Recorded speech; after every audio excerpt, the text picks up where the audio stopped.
Hey guys, welcome welcome back to my channel where the makeup and sass keeps you coming back for more. If you're new, thank you for joining us today, and if you're an oldie but goodie, welcome back. Today's video is going to be super chilled, super laid back. I have a glass of wine with me.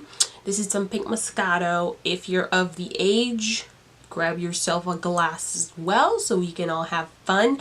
Today I'm just going to be doing a chit chatty get ready with me video, just to kind of reflect on my trip that I just had when I went back home to Haiti, and just like little life things, nothing too major. So yeah, if you just want to stay tuned, see how this goes, just keep watching, you know the drill with that. But before all of that, please subscribe to my channel if you haven't already, and don't forget to hit the like button and comment down below whatever you want. Just say something, I don't know, say what's up, how you doing, how are you, hello. Just love to chat with you all. So yeah, let me stop blabbing and just get on with this, okay? Cheers. Like Jessie Woo would say. I love her. So of course I already have my eyebrows done, and I've already primed my eyelids,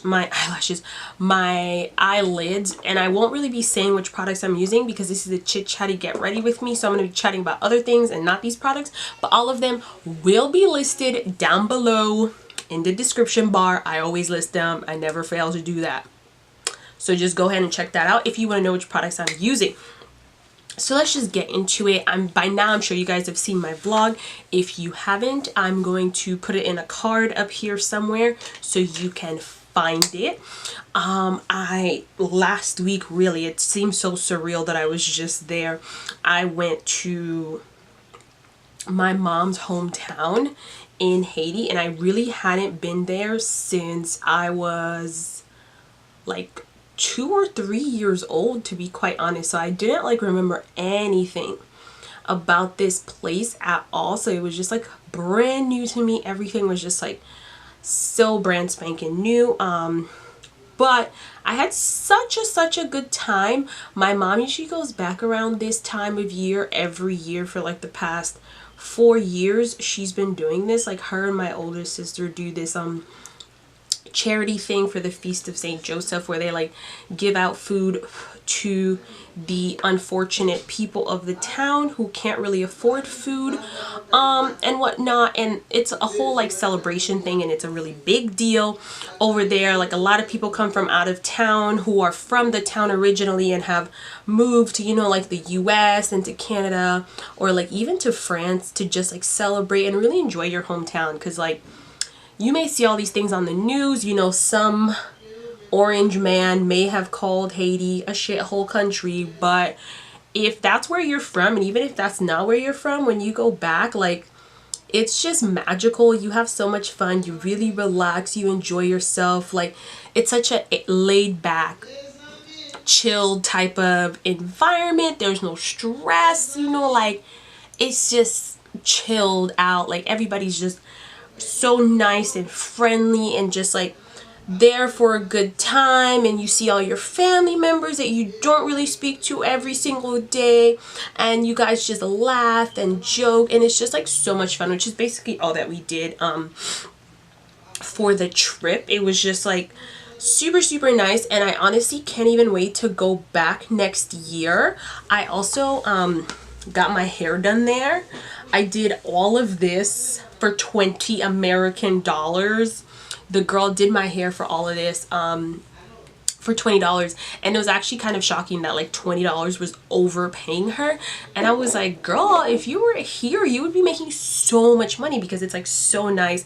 And what I love about the way she did it is that my edges aren't tight. The hair wasn't braided tight like the first night. You know how you usually can't sleep? Girl, I slept like a baby. There was no tension that was killing me. I was then about to die. It was super great. Loved this, and so many people have been complimenting me on this. Oh, where'd you get your hair done? I need their number. And I'm like, sis, you're gonna have to pay a flight to get this girl to do your hair. And she just did such a good job. And the best part is she was so quick, because usually I have to sit around for hours to get my hair done like this, but she did this in like 6 hours. And I was like, girl, you're good. And that was with me taking a lot of breaks and stuff, because that day she was doing my hair was also the day that my mom was giving out the food, and I like kept on being interrupted to like go do this or that. So it was definitely very surprising that she managed to do this in such a short period of time. I just really enjoyed it. And that was like another good thing about the trip, was like, you know, just like doing some charity, giving back to people who are less fortunate than you are. It really just like gives you perspective on things in reality, and it definitely makes you realize that obviously you have like first world problems, but like I don't believe in such a thing, because I always think that like if I had been born into that situation, you would have had to adapt, like you would have had to live with what you were born into. So whenever people say like first world problems and there are people dying, like I get what you mean, but to me, your problems are relative to what life you're living. So if you're not used to hardships and stuff, then like not having internet is probably like a big deal to you. But then you can't really blame somebody for thinking that way, because they've never had to think any other way and have never been exposed to anything else. So that's kind of like my take on it. And like whenever I go to Haiti, I definitely have to adapt to like the power being a bit wonky. I don't have 24-hour electricity. I mean, like we usually do, just because we have like certain things put in place for us to be able to have that, but like 80% of the country doesn't have that. You know, they're relying on whether or not they're gonna give the power and whatnot. But it's all fun to me. Like I think when you go on vacation and things like that happen, that it's just, you just gotta get used to it. I think it's like really fun. It makes the trip even better. Like it wouldn't be a trip to Haiti if we had power all the time. That'd be creepy, you know? You kind of just get used to it. Or having like internet access, that would be really weird, because that doesn't work. I did end up having internet access because I gave in and like paid the, what is it, international travel plan with Verizon. But like if I didn't do that, then I wasn't gonna have Wi-Fi, and guess what, I wasn't dying. I didn't do that until like the last 2 days that I was there, and that was because I really needed to check my email, and it wouldn't work over the hotspot that I was getting from my sister's phone. So I just was like, oh, I have to do this. I have to get it on my own phone to get this service. But other than that, I really wasn't dying, you know what I mean? It was all good. But yeah, just moving on from those kind of things. What else did I do when I was over there? Definitely hung out with family members a lot. My family likes to joke a lot, so we made fun of each other quite a bit. If you don't have thick skin, you definitely can't be in my family, because that's just what we do. We're just like jokesters, and we make fun of each other all the time. But it's obviously all in good humor. It's nothing malicious or anything like that, but you just have to like be there to like get it or whatever. But it was so much fun. Like I'm actually trying to go back in December, but in December we're gonna go to Port-au-Prince, where I'm actually from. That's where I lived. If you didn't know that, I lived in Haiti for the first 5 years of my life, and then have gone back to Port-au-Prince quite a few times since then. I did spend about 8 years not going, and then I went again in 2013, and I haven't been back since that Christmas. So this is the year that we make a comeback. This trip was also really great, because I got to like spend time with my brother who lives over there, and my niece, his daughter. So that was really great, because like I hadn't spent a lot of time with him in like quite a few years, to be quite honest. And because I'm so much younger than him, I just felt like I never actually knew him, and it was like a great like bonding experience for us, which I really enjoy. And now we like talk more regularly, so I thought that that was really nice. I would definitely say that like overall, if you were ever interested in visiting Haiti, like I definitely wouldn't shy away from it. It's super nice, super fun. The people are amazing, if I do say so myself. And the food is even better, which is the best part about it, to be quite honest, because I ate so much while I was over there.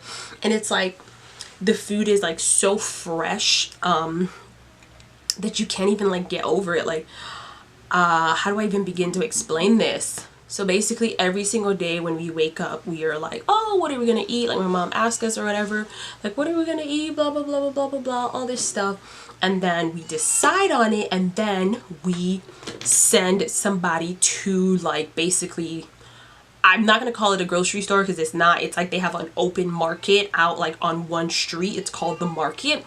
And you go and you know what merchant sells what. And you basically get what you want for the day. And it's so great because every single day you're buying your food and it's fresh. You know where it's coming from. You know who it is. Like on our like second to last day there, we had like fried fish, and legitimately the fisherman came to my house with like a bucket of fish and was like, okay, like, which one do you want? Which one don't you want? And it just tasted so good because you could like taste the sea in the fish. Like, it wasn't like some frozen shit that had gone through all of these processes before it ended up on your plate.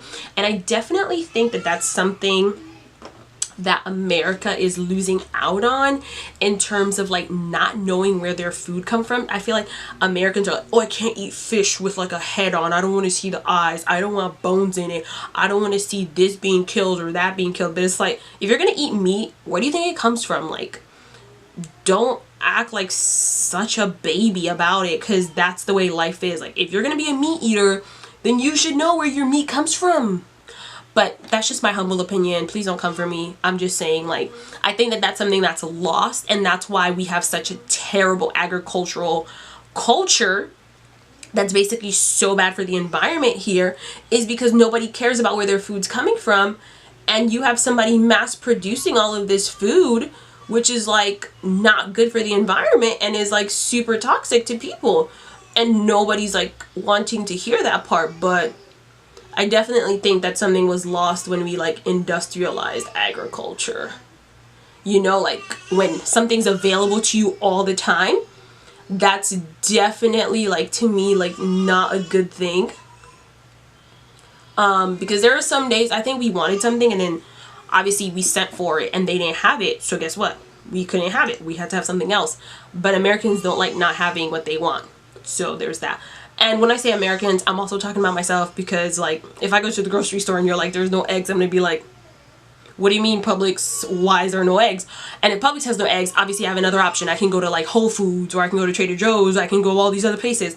But over there, they don't have that. Well, where I went, because it's such a small town, it's like in the tippy top north of the country. It's actually one of the oldest cities in the country. So yeah, like they're obviously way smaller than like Port-au-Prince or something. Like, it's so creepy because the town is so small. Everybody knows each other. But yeah, it's like so creepy because like this town is so small. Everybody knows everybody. I swear this town, I'm gonna say it's like 10 blocks, give or take. And I really thought it was so creepy because I swear like every other person I met was like my family or my cousin or something. And I was just like, how do you guys all remember each other? There's so many of you. It was actually crazy, but in a way it was like kind of nice just to know I have like all these relatives out there. Because like my mom's dad has like 5 other siblings or 6 other siblings. And then obviously they all had like 4 to 5 kids. So if you can imagine, like that's over 30 people already. And then their kids are obviously like my mom's age and stuff. So they all have kids. And then their kids obviously are starting to have kids now. And I was just like, this is too much. Like, I literally can't handle all of this. Like, this is insane. But it was still like so great, all in good fun. Super duper loved it. I had so much fun doing that, like meeting people. I'm actually going to somebody's like wedding in May, I believe. I didn't even know they were my cousin, because my mom was talking about it, but I was like, who the fuck is she talking about? Like, I don't know whose wedding that is. I don't want to go. But now that I met them, I'm gonna go to their wedding. See, that's just like the things that happen when you like meet family members that you never knew before and stuff like that. But it was just like so much fun. I feel like I've said that way too many times. So sorry about that. I have said that way too many times. It was really, really fun. I really enjoyed it. And I feel like ever since I've come back, like I've just been like way calmer and way more at peace and just like enjoying life a little bit more. I'm not gonna say I've had like an existential like life altering moment, because I haven't. I'm still the same person. I just feel like I'm just a little bit more calm and more relaxed and stuff than before. And it was also a great vacation. Like I said, I ate, I slept, you know, I didn't do much. And then I enjoyed myself. Like we went to a few places that were really, really fun. So like I just all around had a really, really good time. I really hope I can make it next year with like my school schedule and stuff. Like I don't know what that's looking like yet, but I really hope that I can go.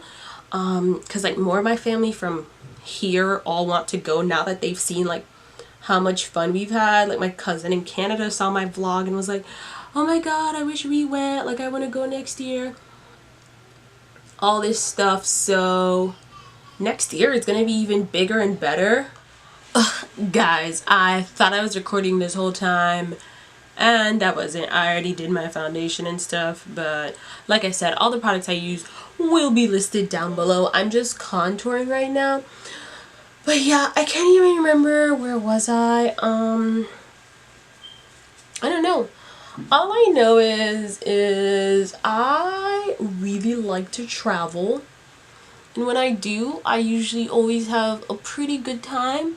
I'm pretty good at adapting to like different situations.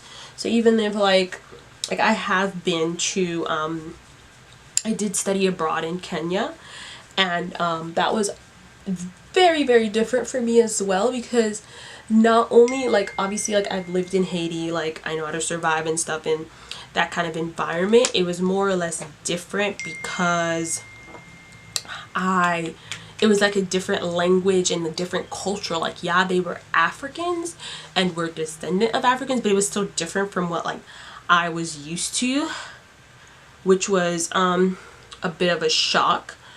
But I still ended up having like so much fun, enjoying like my time there, like so much so that I like always say that if I ever go back anywhere that I've ever been, it would definitely be to Kenya, just because I had such a good time there. And I learned so much.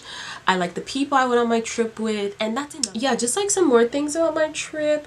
We went to this really, really nice beach called Comie. It was so nice, and it was so cool because we basically like drove through or over a mountain. Not really sure how to explain it. And then we ended up at like this really, really nice beach resort, and it was super nice. Had so much fun there. We had some really nice drinks. The drinks there were shapoppin'. They were good, if I do say so myself. And I was like, ooh, people don't know about this, huh? Because there are not that many people there. That beach was in Cape Haitian, which is the nearest like big town near Folibete. It was nice. Very nice. And you could tell it was nice because that's where like all the like white people who live in Haiti were. There were not that many black people there. So yeah, it was nice. That's something people don't know. It's a decent amount of white people living in Haiti, but they're obviously of like French descent. There's a decent amount of them out there too. Oh, and another thing that happened when we were in Cape Haitian, we went to this restaurant to eat, and I was on the boulevard, or what they call the boulevard over there. It was super nice. We were having such a good time. And guess who was there? Jason Derulo. Because initially there was like all these cops there, and we were like, what the hell's going on? Who is in here? And then when we were trying to go in, the cop was like, oh no, you guys can't go in yet. And we're like, what are you talking about, sir? Like, it's a restaurant. Yeah, we can go in. And obviously the owner came out and was like, no, yeah, like you can let people in, it's not that deep. And we were like, yeah, but who is here? Because we still didn't know like who the hell was here. And it wasn't until the person was leaving that I saw this person. I was like, guys, I'm pretty sure that's Jason Derulo. I mean, like, I wouldn't say that I'm like a huge Jason Derulo fan, but I mean, it was pretty fun to see him. And then like all these people outside started realizing that it was him, and a crowd started forming, and things got a little crazy, but they did manage to get away. He did have his security and stuff with him, so I mean, I'm sure they made it, like he was gonna be fine. But that was really exciting to have to see him. Although, like, I wanted to get an autograph, and then I was like, let me not be one of these hoes, you know, but I really still wanted it. Like, I'm not, like I said, I'm not a huge fan of his, but I still wanted it because I still want to say I had his autograph, but it's okay. I didn't go get it because I was being, like, shy and stuff, but I did get it. So, after my trip, I came back, and I had to go right to work, and I was just like, really? I had to go to work? And I was just like, ugh, when I was in Haiti, I wasn't working. I was so like chilled out and had so much fun and had people doing stuff for me, because I'd be like, oh, I didn't know how to do that, and it was just so nice and so cool. But then I had to come back to America, and I had to go to work, because that's what people do here. We go to work. I mean, people go to work in Haiti too, but like it's just a little bit more relaxed. Like, today's Good Friday. I'm filming this on Good Friday, and I had work today too. Like, in Haiti, people don't work on Good Friday. This is a day off. Like, whether or not you believe in like Catholicism, this would be a day off for you, just because it is like, that's just the way the country works. And it's definitely way more like a family oriented country for sure. People are way more like family inclined, and they do more like family things. Like Sundays, most things are closed except for like church or something, you know, just like things like that, where like here people are just like, it's a Sunday, nobody cares. Like but yeah, it's really good. It was really fun to like experience that or whatever. Actually, but a fun fact though, even though we went for the Feast of St. Joseph, we completely missed the mass, because we had gone out the night before, and my cousin, who was supposed to drive us to mass, completely ditched us because he had to like go back home for an emergency, and then we ended up not having a ride to the mass. And then like my mom's godson, who's a priest, was busy that day, and he was like, oh, it was too late by the time we realized that we were gonna have a ride to go. And to be quite honest, I was a bit like hungover, so I didn't really want to go to begin with. But I just thought that that was really funny. So we're almost done here, guys. I really hope this video isn't that long, because I feel like I've been talking forever. But I just kind of wanted to share some things that were on my mind, you know, about my trip, just in case you guys had like any questions or were wondering. And if you do have any questions that I like didn't really talk about, you can leave them in the comments down below. I will definitely answer them. And don't be shy, you know, ask questions, like, because I believe like if you don't know something, ask about it, even if you think you're gonna sound stupid, so you can learn and not make that mistake again. And if you don't ask, how are you ever gonna know? And I'm just gonna wrap this look up first with some setting spray, because we are looking mighty matte. I don't know how I feel about this highlight yet. I feel like from the front it kind of looks ashy, but on the side it looks good. We'll talk about this later. So everybody, this is the final look that I really came out with. Something very simple. I'm feeling like the lips are clashing right now, but I've already put this on and I'm not going to take it off. And it's also 10 p.m. at night. I'm going to go wash my face once I'm done filming this, so I don't really care. Anywho, I really hope you guys enjoyed this little chit chat get ready with me video. This is the first video I've ever done like this. I was talking a lot, I realized, but I do tend to get carried away about things that I'm really excited or passionate about. I hope you guys check out my vlog so you can see some of the cool things that I got to do while I was back home. And I really hope that this just inspires you guys to go out there and do some travel of your own, reconnect with your culture, wherever you may be from. Like, I don't know where y'all from, but just reconnect with whatever you want to, take a risk, go somewhere new, explore something different, because it'll probably pay off. So without further ado, I'm gonna just, say goodbye now because I've just talked way too much. I'll see you guys in my next video, and don't forget to subscribe. Thanks.